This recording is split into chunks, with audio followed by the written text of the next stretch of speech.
Welcome to episode 11 of Teed Off Dad. Now I'm not going to do the full intro because thinking after 10 episodes you probably realised what's going on. So I'm now at a point where I think I attract silly things on a golf course. So it feels like every time I play there's something happens that is, I deem newsworthy or comedy worthy or of that ilk. So the other week I was at an industry conference in York, and part of that there was 11 of us playing golf, a 3-ball and 2 4-balls. So I pull up in the car park at a place called Forest Park Golf Club just outside York. Bearing in mind we're now in May and start of summer. Forecast when I looked at it, it's going to be wet but drying after 11. So I'm thinking, yeah, it's going to get better.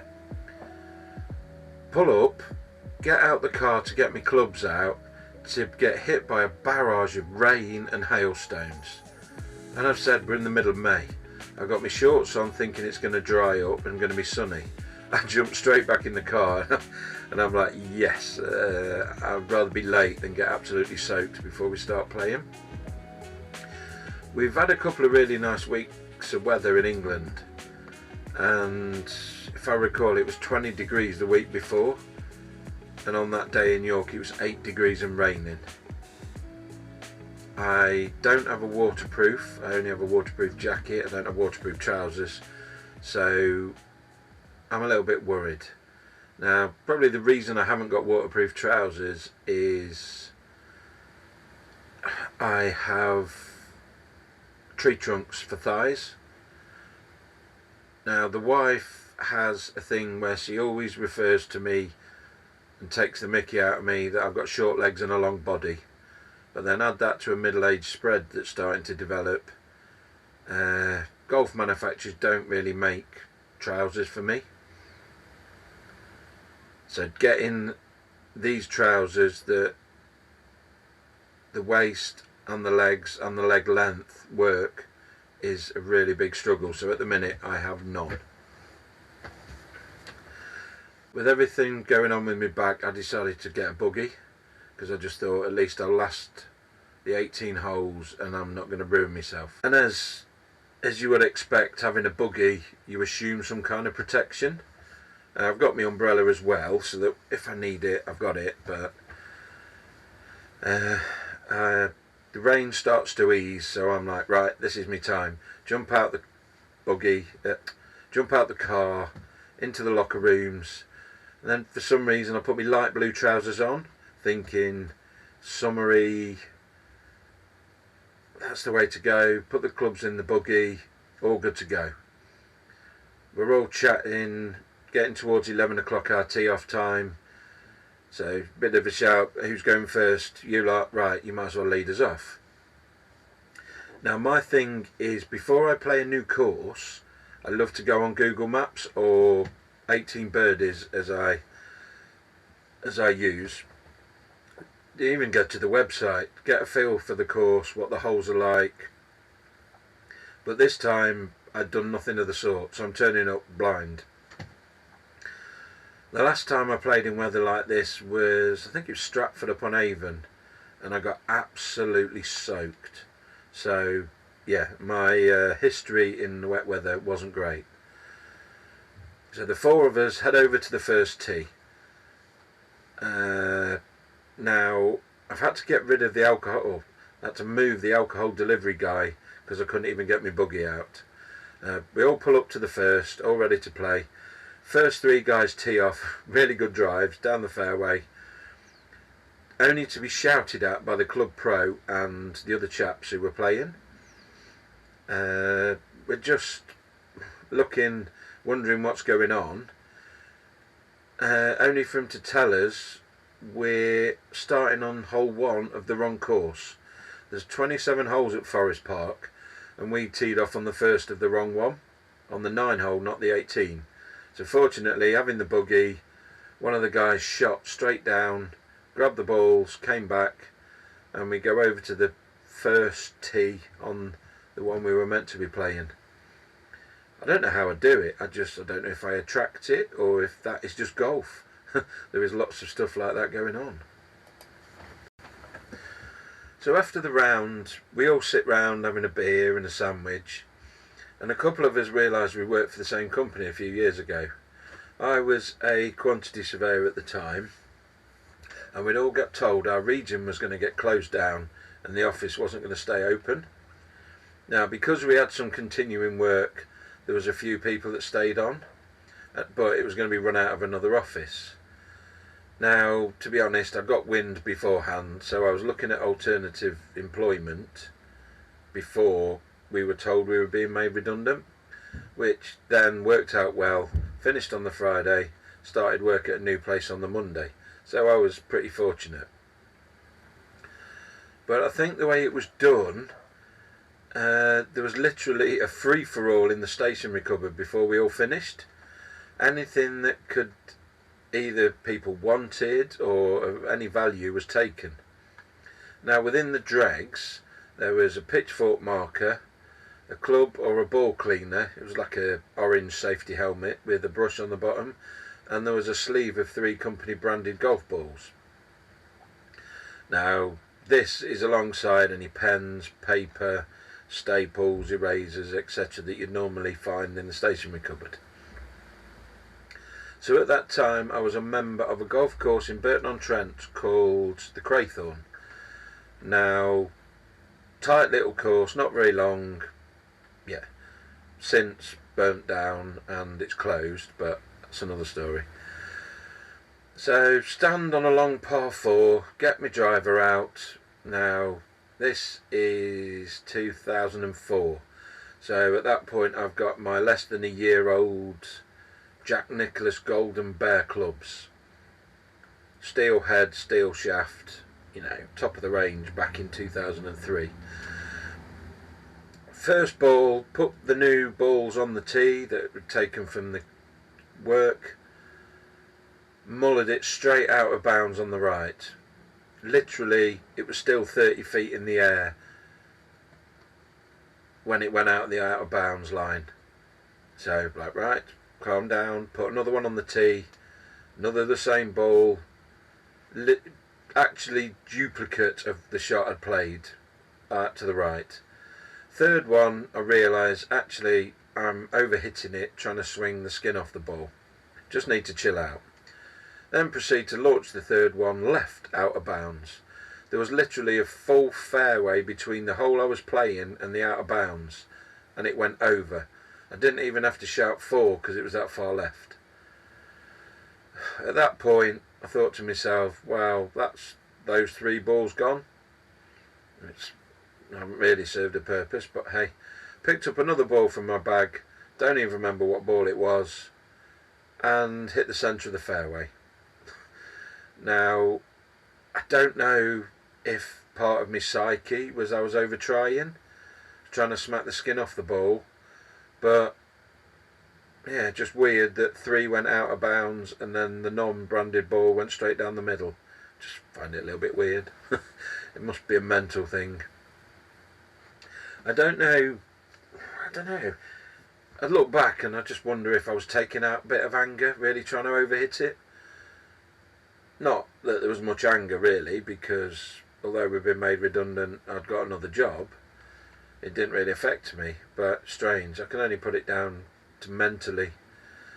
And maybe it was trying to take some kind of perceived justice out on the golf ball, which then just makes you completely lose all track of your swing. 7 off the tee. Great start to that round of golf. Now in hindsight, I wish I'd have kept one of the balls, because I've now started a collection of events and courses I've played. So I've got Celtic Manor, the Belfry, I've got a Toyota branded golf ball, lots of local courses. So generally I'm just trying to now start a little collection up there of balls of courses I've played. Just a bit of a memento.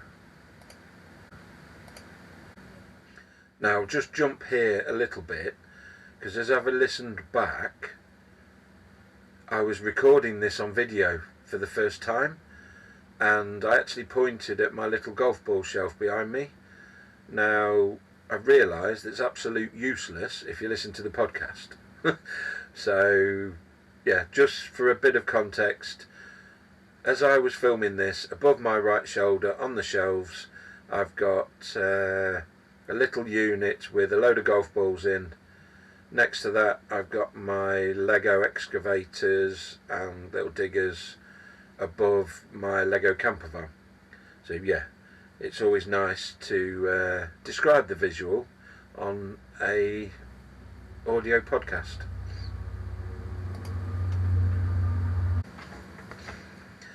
Now, years ago, probably 10 years ago, I came across a little golf course, a little 9-hole golf course in Burton-on-Trent called Belmont Golf Club.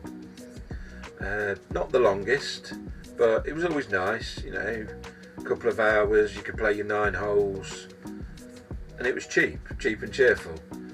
So basically it's a farmer that has taken a bit of land and created at the time he had a driving range and a 9-hole golf course. Now recently they've flattened the driving range and the building for the driving range and put houses there, but the 9-hole golf is still active. Now when you used to play, you used to start off on a little par 3. You'd start next to the back of the driving range and you play a little par 3 on that part of the field, and then there was a bridge over the brook. Then you'd go on to the second and then work your way round back, and the 9th would finish at the second tee box. But I didn't cotton on that when they'd knocked the driving range down they'd changed it, and they've also built like a new entrance, so you have to go down a little farmer's track, and then there's a little grass area to park.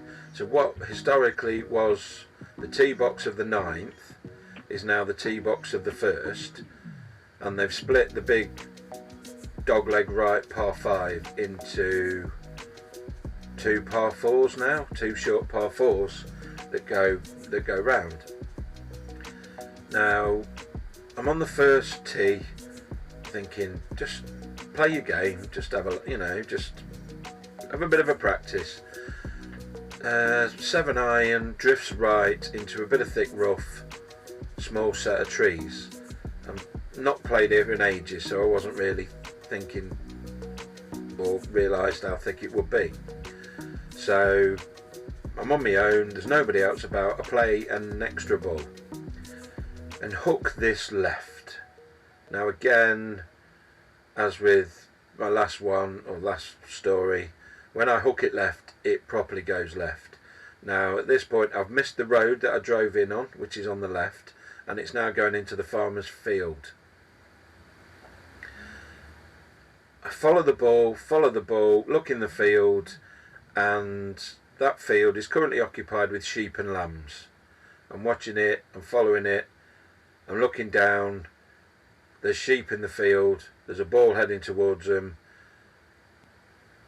and I really had to, I watched it fortunately land in the grass. Now the relief of losing a golf ball but not killing a sheep, I think, is something that I don't really want to hear again or feel again. Yeah, just watching a ball heading towards a sheep, but it would have been worse if I'd have killed a lamb. But fortunately it's that far left, it missed the sheep, so I was relieved. I only lost a ball. Followed it along, back on the course, found the ball, I'd hit into the woods, able to knock it out, and then carried on. Now, as I've said, it's a farmer who's done it. He's done a good job, give him his dues. But when I've looked back on the website, they've got a statement on there that they're not a professional course and that they apologise. They're having issues with the greens and the wildlife in the area. Therefore they're on temporary greens, but again 9 holes for a tenner, pretty challenging up and down, narrow fairways. It's alright, you can't when I say temporary greens, they are really temporary. So you can't really take any merit from your putting on that. Now this was also the first outing of my new Super Stroke tailor-made putter grip. Now this again, it's a me thing. Bought it online, save a bit of money, fit it myself. The pack came with the grip, the tape, and all you needed was some white spirit and a Stanley knife. Other DIY knives are available. So I'm all ready with the grip. I've got the tape it came with, I bought the white spirit and I bottled it. I thought, I've just paid for the grip, do I really want to be wasting money with myself having a go? In fairness, my old putter grip was shot and the Super Stroke is probably twice the size, so I'm looking at that thinking, I don't want to ruin this, and just gave up and just carried on with my old shot grip before now. Now I went to the driving range, took my daughter, my eldest daughter, took the grip with me just to get, ask about fitting it, and he says, yeah, I'll do it for £5 and I'll bring it to you in about 10 minutes. I'm thinking to myself, why did I even bother trying to do it myself? If somebody's willing to do it for £5, why bother? Let's just, get him to do it. So 10 to 15 minutes into the driving range, he came back, new grip on the putter, ready to go. So just a little update on the procedure. I had my follow-up appointment post-injection with a consultant. There hasn't really been any noticeable change in the aggravation and pain I get when walking or playing 9 holes, generally just walking really. Where I play 9 holes, after 9 I couldn't wait to get back in the car, just sit down, relieve me back. But then the following morning I had to go back to start a new session of physio, really focusing on the lower back and actually walking, trying to figure out at what point does the aggravation start, then trying to do frequent walks within that time period. So if I can walk the dog round to a certain point on the estate, stop, come back, and then it's not causing me too much aggravation, that's the way I'm to go. So then after the consultant, I've then got an appointment for 4 weeks further on, because he said sometimes it does take 4 to 8 weeks to really see the benefit. We'll see what comes of that. Now the appointment just so happens to be on a Monday. Now that week I'm at home on the Monday. I've then got a 2-day conference in Crewe, Tuesday, Wednesday. I'm back home Thursday, and then we go on our golf trip to Llandudno in Wales to play 3 rounds of golf over 2 nights on the Friday, Saturday, Sunday.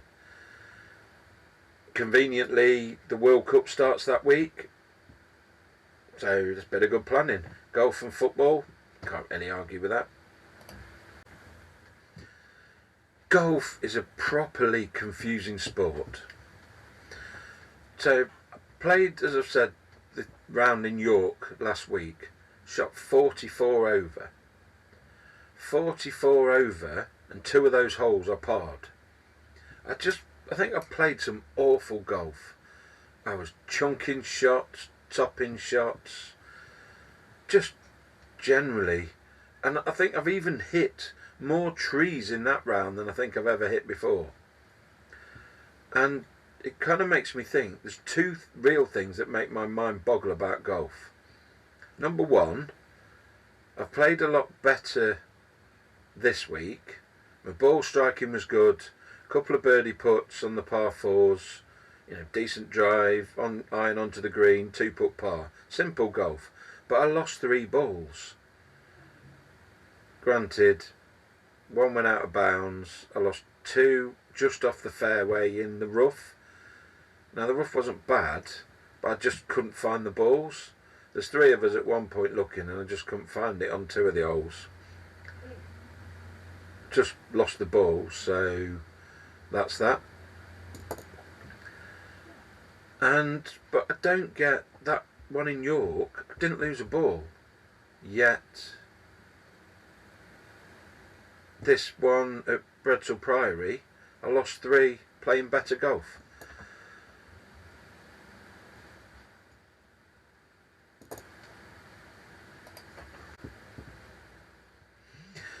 Now, the next part that boggles my mind, probably doesn't take a lot, but was the Bredsall Priory round was the golf society that we have at work with one of our major clients. So every month we play through April to October, we play around on different courses in the East Midlands. Now, I'm on the clock really because it's work. I've still got my phone. So I've got a buggy and I'm just doing it that way. I've driven there, got the buggy, and I'm just taking golf just so I can get through the 18. Now, my playing partner's way down the fairway and my boss rings because he was going to break up for holiday. So we just had a few things to run through, and I'm just checking in, or he's just checking in with me, making sure everything's hunky-dory. And there's a few things he wants me to look at while he's away. Now, I decide not to hold my partners up, stick my phone on loudspeaker in my back pocket, play my shot. Now, this happened for a couple of holes, really. Now, while I was focusing on listening to my boss, my ball striking was fantastic. Hit the best shots that I did on that day. Now, it was even commented by my playing partners after I put the phone down. He said, "Listen, do you want me to just ring you and talk gibberish so that you focus on that rather than focus on hitting the ball?" I don't know. It's just really weird. It must be a mental thing. Do I overthink a lot in golf? Do I think about hands? Do I think about club path? Do I think about where the ball is in my stance and my feet straight? Where am I aiming? All these things. And the moment that I'm not thinking about all that, the ball flew off the face. I think even one of the pars on the hardest par 4 on the course was then. Steady swing off the tee, steady iron just next to the green, chip on, 1 putt for par. Is it just that attention? Now, I know it's a game of skill. Swing the club repeatedly in the same way, the same path, the same line, keeping the club face square, etc. But there's got to be something in it that when you're not completely ingrained in the thought of your swing, that there's possible you could get better if you just let your body swing. And as I said, I nearly birdied the stroke index 1 par 4 while not really concentrating. Just another quirk of golf. So the golf round I just alluded to, Bredsall Priory in Derby, just outside Derby city centre. I think, to put it that way, I was generally rusty, is the easiest way to describe how I played. I'd not played a full 18 for 6 months, so since October last year, and then in 2 weeks I play York and Bredsall Priory. Now again, the stupidity curse hits. We get an email sent where they tell us what time our tea time is, be there ready 10 minutes before, so that at the dedicated tea time, at which on the email I got 12:10. Book my buggy, the club pro confirmed this, so at 11:50 even, I'm ready on the putting green, trying out my new putter grip. I do start to panic a little bit because there's nobody else around. I check back through my emails and I find an update email that I'm off at 12:40, and for once I'm early because I have been known in the past to turn up to the course, put the clubs on a trolley before my back started to play up, walk up to the first tee, one practice swing, and I hit a 6-iron down the middle. Again, is that mental, that you're not overthinking, that you just need to get it done? So everybody else of the group starts to turn off. We tee off at 12:40. 3 holes in, the organiser, who's on the hole adjacent to us, calls over that we need to pick up the pace a little bit, as we all teed off 40 minutes late. Apparently the time got changed, but nobody noticed it, or the club didn't make us aware. Anyway, we just play on, just try and keep the pace up a bit. Now, the weird bit, which started to wonder, is it looked like the greenkeeper was kind of like stalking us all then. Chase, just driving round in the buggy, making sure we're not messing about. So yeah, a little bit weird, but I suppose you just carry on and try and play your game. Now, I played some really good golf, some really bad golf, and a little bit of in between. I shot on that round 103, 33 over. Now, as it was a society day, I ended up putting some big numbers in due to the balls I'd lost. I'd got the one that went out of bounds. I was playing with one of the founding members of the society, and really he just got, I don't know, that's the rules, but he got the whole, right, you've got to go back to the tee box, play it again. And really at the time we were doing Stableford scoring, so at that point I put down a 10, because I thought, it's the par 3, I've not went out of bounds, teeing off for 3, next one, so one went completely out of bounds, one went into the out of bounds ditch. I could have played on, but I was under pressure, so I just put a 10 down.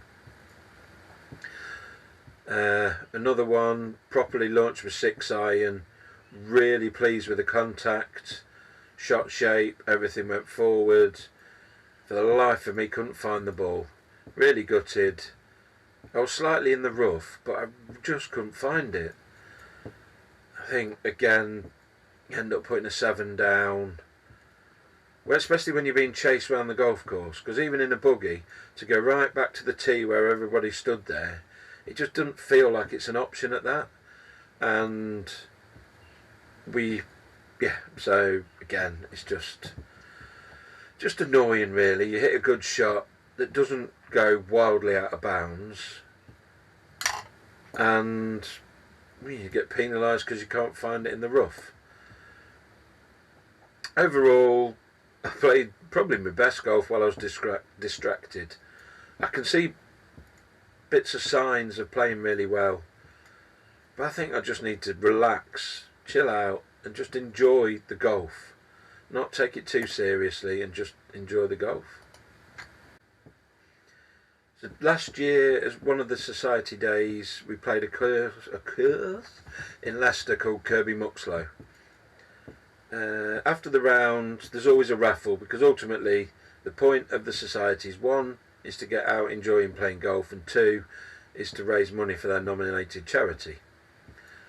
So do the raffle, my name comes up, win a 4-ball back at that course.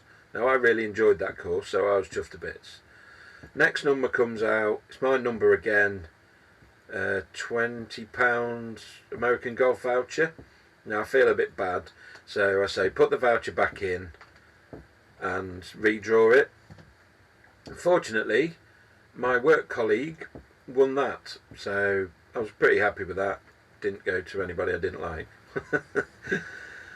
Yeah, it was. So I booked the 4-ball again. It had to be done by June, so in May, knowing everything was going on, booked that. Got me buggy again. Just did it that. It was meant to be 4 of us, but one was unable to make due to work commitments. The day was overcast, but it was muggy and warm. So, not playing into the sun, playing into a white sky, bit overcast. But yeah, really warm. Now, last time, as I've said, I really enjoyed it. Really nice course. started off like a rocket compared to how I normally do. 1 and 2, parred the first par 4, then parred the par 3. Trying not to get overconfident, cocky, don't know really. But hole 3, it crashed down. So 3 was an 8, 4 was a 7, 5 was a 6, 2 7s on 7 and 8, finished with a 6. Now, all these ropey scores were just either daft shot choices, not using my head, just not playing smart golf, or occasionally slinging one out of bounds. An example of this is I'm in the rough. I know I should go grab a highly lofted wedge and hack out, but I don't know why. I just saw the ball, saw it was sat up, thought I could hit it, tried to hit a 6 iron. No chance of that happening. So a wasted shot basically. Went out in 55 after the 2 pars, so not good. Back 9, started alright, 6 6 4, not too bad. Then 7 8, and then the 6. I had 3 putts off the green up a hill. Saw 2 of them roll back to me. Just didn't hit it. Was it 4 iron into the just the light rough on the right. Wedged it onto just over the green. It bounced short because it was on a slope. Went through the green, down the bank. Hit the first putt up the bank. Got to the top. Not hard enough. Rolled back down. So then I whacked it the next time. Got up and over. And yeah, just not great golf. Finished with a par 3. What was it? 3 on the 3, a 7 on the 5, and then a par. Was it a par on the last? The par 3 on the last. Not great. In 50, showed a little bit of an improvement, but better. I think because I start tracking my shots with 18 birdies, and it is literally shot choices, stupid shot choices, and putting, which I think all is mentally. I just get not overexcited, but I think my head, if I've got a birdie putt, I know I've got a birdie putt. If I've got a par putt, I think I put undue pressure on me to make it. So I don't necessarily play bogey golf. I think I still take too much impetus or too much on the fact that it's a par 4, I should be getting there in 4. Well, really, if I'm a 20 handicap, I should be getting there in 5. And then hopefully that can help with shot choices. But I think mentally I'm not good. All for the whole round, I think I still have my blips and my stupid shots. And I think with my back and everything, just unfit. And I think I need to work on that too.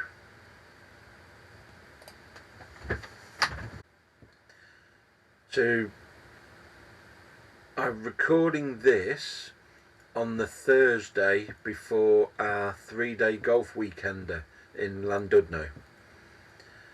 Now, I spent a couple of days earlier in that week in Crewe, which from where I am in near Derby, Crewe is halfway, and the weather is not great. It's raining, pouring down, dry, sunny, rains again. Now I did have opportunity to play because where the conference was at, there was a golf course. Played it before, but I think for my physical health is the way I'm calling it. I'm going to stick to it. I decided not to because we'll be playing 3 18 holes over the weekend, and as well, wanted to go in not having the mental scars of messing up on the Wednesday. I've had a week off. I've not played any golf, not swung a club, and I'm now getting ready, packing, getting all sorted. The WhatsApp group chat is going mad with pictures of the weather and the winds. Look out the window, it's dull, it's dark, it's wet. So my fingers are crossed that we're going to have a decent weekend, that it's not just a really wet weekend in Wales. Added to that, our first round is North Wales, right next to the coast. So if there's going to be wind, it's going to be that one.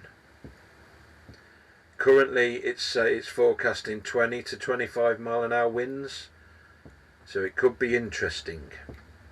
Watch this space.